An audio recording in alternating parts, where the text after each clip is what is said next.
Right గా ఏపీలోని ప్రసిద్ధ పుణ్యక్షేత్రమైన కాణిపాకం శ్రీ వరసిద్ధి వినాయక స్వామి ఆలయంలో అపశృతి చోటు చేసుకుంది.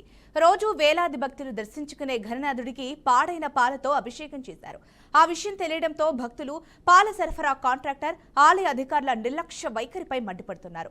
ఆలయ మూల విరాట్ స్వామివారికి క్షీరాభిషేకం చేసేందుకు టోకెన్లు తీసుకున్న భక్తులకు కాంట్రాక్టర్ ద్వారా సరఫరా చేసిన పాలు పాడైపోయినవిగా గుర్తించారు. దీంతో దేవుడికే ఇలా చేస్తారా అంటూ భక్తులు ఆగ్రహం వ్యక్తం చేశారు. అధికారులకు విషయం తెలపగా వారు స్పందించకపోవడం మరో విమర్శకు దారితీసింది. పాలకుల నిర్లక్ష్యం వల్ల ఆలయ పవిత్రత దెబ్బతింటోందని, ఇలాంటి ఘటనలు తిరిగి జరగకుండా చర్యలు తీసుకోవాలని భక్తులు డిమాండ్ చేస్తున్నారు. వెంటనే ఉన్నతాధికారులు రంగంలోకి దిగాలని, ఆలయ పరిపాలన పట్ల బాధ్యత తీసుకోవాలని భక్తులు కోరుతున్నారు.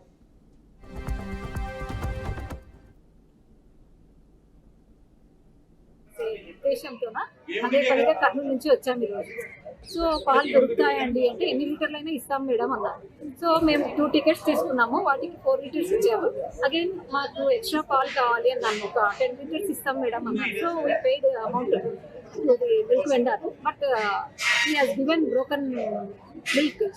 సో ఇలా దౌర్జన్యం పెరిగింది సార్. పాలు డబ్బులు అయితే తీసుకున్నారు, ఇచ్చారు. నేను కూడా ఇంకా ఎక్కువ డబ్బులు కూడా దేవుడి గారికి సమర్పించుకోవాలని కూడా వేశాను సార్. ఉండిలో డొనేట్ చేద్దాం అనుకున్నాను నేను. సో ఐ డ్రాప్ ఉండి. సో మాకు ఇంత అన్యాయం చేయాలి. రైట్ గా దీనికి సంబంధించి పూర్తి సమాచారం మా ప్రతినిధి గోపినాథ్ అందిస్తారు. చెప్పండి గోపినాథ్. ఝాన్సీ, ఎంతటి తప్పు చేసినా సరే ఆ స్వామి దగ్గరికి వెళ్తే చాలు, ఆ భక్తుడు వెంటనే నిజాలు చెప్పేస్తారు. అలాంటిది సత్య ప్రమాణాల దేవుడు అంటే చిత్తూరు జిల్లా కాణిపాకం వరసిద్ధి వినాయక స్వామి ఆలయం. ఆయన ఒక బావిలో నుంచి కూడా ఇప్పటి వరకు కూడా పెరుగుతూ వస్తున్నారు. అలాంటి స్వామివారి సన్నిధిలో అర్చకులు తెలియకుండా కొంతమంది కాంట్రాక్టులు, అధికారులు కుమ్మక్కయి స్వామివారికి సంబంధించినటువంటి పాలు అభిషేకానికి ప్రతిరోజు కూడా కైంకర్యాలు జరుగుతూ ఉంటాయి. అభిషేకం చెడిపోయిన పాలు, విరిగిపోయినటువంటి పాలుని సరఫరా చేస్తున్నట్లు భక్తులు గుర్తించడం జరిగింది. అయితే చాలా రోజుల నుంచి కూడా ఈ విషయం జరుగుతున్నప్పటికీ కూడా ఇవాళ గుర్తించినట్టు కొంతమంది భక్తులు, కర్నూలు నుంచి వెళ్లిన భక్తులు కావచ్చు, అదేవిధంగానే విజయవాడ నుంచి కొంతమంది భక్తులు వెళ్లడం జరిగింది. వాళ్ళు అంటే మనం చూడొచ్చు బీఆర్కే స్క్రీన్ పైన కూడా ఆ విజువల్స్ లో అంటే భక్తులు సహజంగా స్వామివారి సన్నిధిలో అభిషేకాన్ని వెళ్లే సందర్భంలో వాళ్ళ చేతులతోనే స్వయంగా లోపలికి పాలు తీసుకొని వెళ్ళాలి. అయితే ముందుగానే దానికి సంబంధించిన డబ్బులంతా కూడా చెల్లిస్తారు. అయితే బయట ప్రాంతం నుంచి కూడా భద్రతా కారణాల రీత్యా అంటే ఆ పాలు తీసుకొని వెళ్లే అవకాశం లేదు. కాబట్టి వీళ్ళు ముందుగా చెల్లిస్తే, అంటే ఆ కానుక రూపంలో డబ్బులు చెల్లిస్తే 5 లీటర్లు, 10 లీటర్లు, 2 లీటర్లు ఆ చొప్పున డబ్బులు కన్నా చెల్లిస్తే దాని తర్వాత లోపలికి వెళ్ళిన తర్వాత వాళ్ళే ఆల్రెడీ ఏర్పాటు చేసుకున్నటువంటి పాలని కొన్ని బిందుల్లో కావచ్చు, లేదంటే చిన్న చిన్న బాక్సుల్లో ఏర్పాటు చేసి వాళ్ళకు భక్తులకి అందజేస్తారు. దాని తర్వాత వాళ్ళు అంటే క్యూ లైన్ లో వెళ్లి నేరుగా స్వామివారి గర్భాలయంలోకి వెళ్ళిన తర్వాత అక్కడ అభిషేకం జరిగే సందర్భంలో అర్చకులకు అంటే ఇస్తారు. అయితే ఈ పుణ్య కార్యక్రమం జరుగుతున్న సమయంలో ఒకసారిగా కొంతమంది భక్తులు, మహిళలు గుర్తించడం జరిగింది.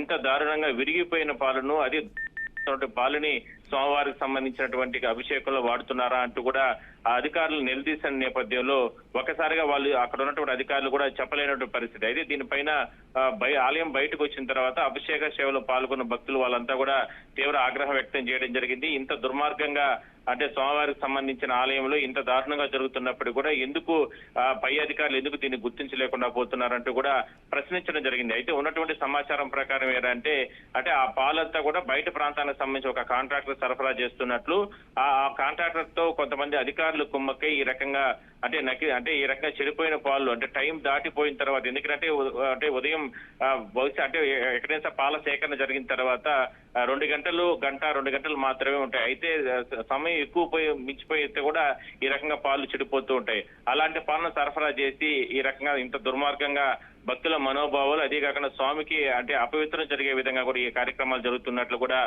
గుర్తించడం జరిగింది. అయితే దీన్ని పూర్తి స్థాయిలో భక్తులు ఖండిస్తున్నారు.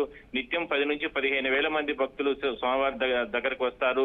ఎందుకంటే మనకి ఎంతో మంది దేవతలు ఉన్నా కూడా, దేవుళ్ళు ఉన్నా కూడా, ముక్కోటి దేవతలు ఉన్నా కూడా మనకు ఆది దేవుడుగా సుబ్రహ్మణ్య స్వామి మనం విఘ్నేశ్వర స్వామిని మనం ఎక్కువగా పూజిస్తాం.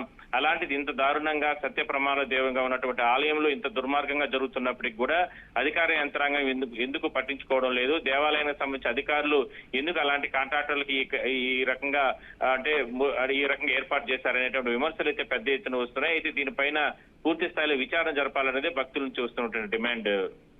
ఝాన్సీ. Thank you Gopinath.